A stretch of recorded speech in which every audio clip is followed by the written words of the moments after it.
Hello and welcome to the Columbia Daily Tribune's Courtside View Webcast. This is sports editor Joe Walljasper alongside Tribune basketball beat writer Steve Walentik. Steve, Missouri coming off a competitive 80-70 loss at K-State and a not so competitive nor palatable loss to Nebraska on the road. I guess at this point now, Missouri 8-7 in the conference standings with one to go.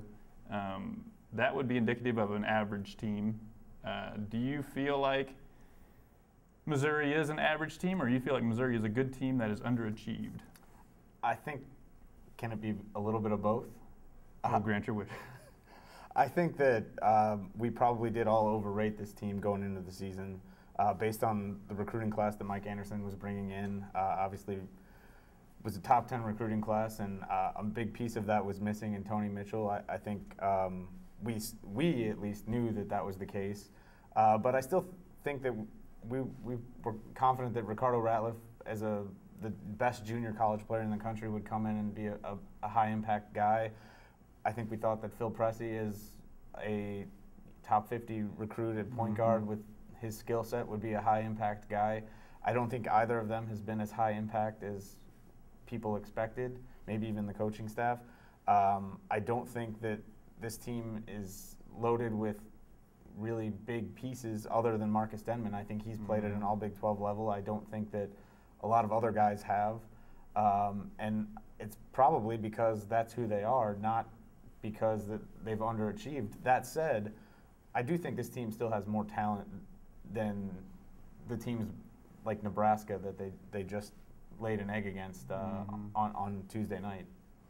Well, really the only, I think, what you would call totally national recruit was being recruited by a lot of other high-level programs was Phil Pressey. So there's that. I think the assumption we also made was that Mike Anderson's teams always play defense. He'll get them to play defense. And you're just going to basically have some guys with offensive skills who eventually come around and start playing good defense, and so it all will work out in the end because that's kind of the way his teams have. Well, it hasn't. You know, this team is awful on defense. Like, even just how to run a press seems to be, I mean, it seems like you watch Ricardo Ratliff go up there and he's almost setting picks on Missouri players as opposed to trapping people. So that has not worked out, nor has it improved since about November. So that's a big thing. I think we always, in any sport, tend to undervalue defense, and that's a big deal with this team. I also think, just from a pure talent standpoint, other than Marcus Denman, there's nobody on this team that's been remotely consistent, anywhere close to an all Big 12 type player. Bowers would be the next closest probably, and Michael Dixon's had a pretty decent year. But those guys are just sort of, they're nice complimentary players, but they're not people that you really can depend on. And when you go into some of these road venues, it really makes a difference if you have no inside game, which they do not. I mean, there's nobody you can depend on from game to game that you can throw the ball into and, say, draw a foul, so you don't go to the final 5 minutes of the game without shooting a free throw, which is kind of an indictment that it can go that long against a team that's, you know, not known as as a dominant inside team like Nebraska. Right. They do. Nebraska does do a good job of dissuading you from going near the basket. They pack it in, but you still got to do that. You still have that. Still has to be an option. And actually, Lawrence Bowers scored the first 4 points of the game, then gets in foul trouble, and they have no inside presence really the rest of the night. That's telling. You know, they have Bowers has played well lately. Denman has played well all year.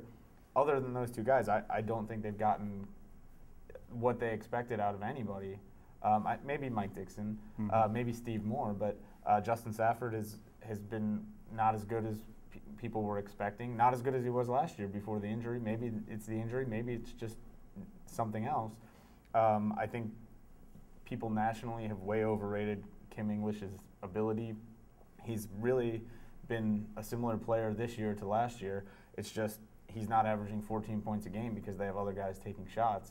That wasn't the case last year. But your point about defense is 100% correct. We tend to look at, you know, J.T. Tiller, Zaire Taylor, and Keith Ramsey as not the most talented guys because they weren't good offensive players, or at least weren't good scorers. But those guys were good were really good at the thing that they did best, and that was defend. If this team had Keith Ramsey at the top of the press, a guy who is, you know, big and can move and has instincts for that sort of thing, I think this team, you know, is completely different right now. But they've never been able to replace that piece. and I think the press has never been as effective because of it. Yeah, the big guys they have at the top of the press don't have lateral quickness at all, and therefore just kind of getting in their own way, in my opinion. So I think that is a big factor. They had DeMarre Carroll 2 years ago. They had Ramsey last year, and so they could get some steals. But this year's team, the press, has just almost been a non-factor, and especially on the road, but in a lot of games it really has. Yeah, without a doubt. And then when they settle back into half court, they don't have guys on the ball like Tiller and Taylor who keep guards out of the lane, and so everything breaks down at that point. And I think that's another thing that we've seen all year long. All right, well, tune in to ColumbiaTribune.com for more of these shorter webcasts. We're going to do more of them, but kind of keep them a little bit shorter.